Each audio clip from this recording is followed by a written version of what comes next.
Finally, this evening, our Person of the Week. This week we have chosen a man, and his wife as well, for without his wife he might not have become involved, who has proved the point again that if you want to be involved, you can. And if you try to make a difference, you may. This is a man who saw a need and decided he had to do something. Without education, we're nothing. Without education, we're still slaves. The only way you can lift the bondage is to free them with the gift of love. And that gift of love is reading and writing and arithmetic and science. That's the only way. There is no other way. Thank you very much for helping us. Frank Clark is a retired broadcasting executive who has found a way to help educate some children badly in need of help. Yesterday morning, thanks to Clark, a truck backed up to Ashland High School in Benton County, Mississippi, one of the poorest school districts anywhere in the country.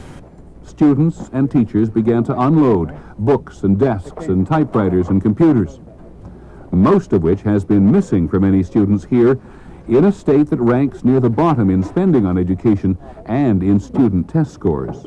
We have a duty and responsibility to these children, to protect them, to guide them, to nurture them, and to make them wonderful human beings. And we have abdicated that responsibility. It was Fay, who's an executive with the Cincinnati Food Distribution Company that sells food to Mississippi schools, who told Frank about the horrible conditions at some of the school districts she deals with. Frank went down to Mississippi and to Alabama to see for himself. I saw children in school buildings that in the North would have been condemned. I saw inadequate classroom facilities. I saw some tragedy.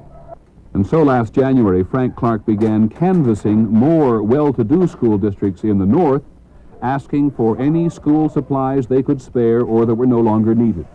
As he helped to load the truck in Michigan this week, he talked about the impact of his own education. Oh my God. It's the great equalizer. There we go.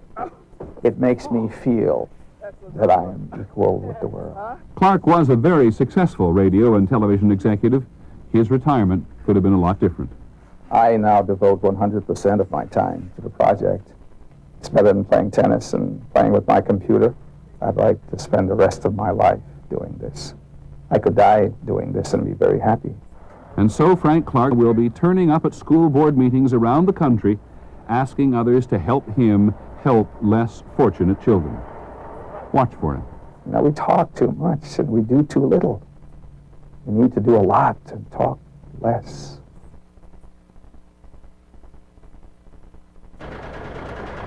Come on back. Oh! That's one of the few times you'll hear Frank Clark say anything resembling the word stop. Okay, fellas, let's go. For the past 6 months, this retired Cincinnati businessman has been in constant motion. Why do you do this? Because we owe it to these children to give them a better life and a better education. He began persuading affluent school districts in the Midwest to donate used and surplus supplies. Then he arranged to transport them to the needy schools, paying much of the cost himself. Students in French classes have workbooks they never had before. Clear your calculators by pressing. Math students have new calculators paid for personally by Clark, who has put his retirement on hold. He says he will keep working at this new job, which is more satisfying than his old one. It is a full-time job, but look at what's happening. It's exciting, it's wonderful. I'm helping somebody. Question, how do you plan to educate your children? A California couple has given a lot of thought to that question. In fact, the two are putting their time, effort, and money into making sure all children get a chance to learn. Here's CNN's Ann McDermott. So where's Joe Wan going? He's going to camp. He's going to computer camp. Computer camp wouldn't exist without this woman and this man, because Frank and Fay Clark believe in children, believe in learning, and have poured much of their own fortune into their own foundation. They call it Educate the Children, because that's what they want to do, help educate in poor public schools all over the country. Here in Compton, California, they persuaded this school to open up and free up its computers for a month-long computer camp. Too often, the adults write children off and decide they cannot learn, and we do not believe that.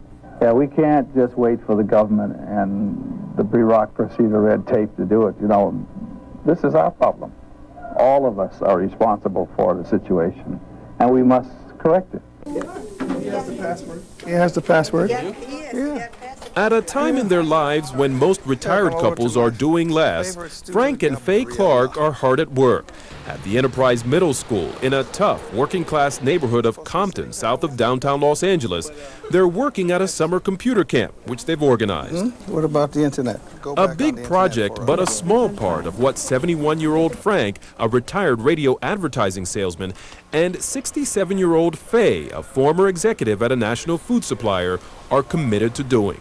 After seeing poor public schools in the Deep South which couldn't afford supplies, the couple set up a foundation to deal with that problem called Educate the Children. It arranges for goods to be given to needy schools. In the donated office's back room, there are hundreds of textbooks they salvaged from school districts. The Clarks arranged for the books to be sent to needy schools in 11 states. The Clarks also convinced companies like Hewlett-Packard and Technology Guardian to donate state-of-the-art computer equipment for their summer program. It's not the retirement lifestyle the Clarks originally had in mind. We think it's a wonderful investment of our time and resources. Resources such as Cal State Long Beach, where they were able to convince the university's leaders to share the college's staff and resources with needy school districts. All these kids need a chance and some encouragement, and I think that's what, frankly, you and your foundation, the work you and your wife do. You gotta have positive and negative and start. A chance like working with these plastic electronic circuit boards, which give elementary-age students an introduction on how computers function. What this program is doing is putting our kids on equal footing with children all over the world, even all over the world. The Clarks say they want and expect more help from their fellow older Americans. We could use millions of retirees helping wherever they are. I think that we're a lot better off doing what we do. We get a lot of satisfaction out of doing it. A feeling the Clarks are trying to spread. Dan Lothian, NBC News, Los Angeles.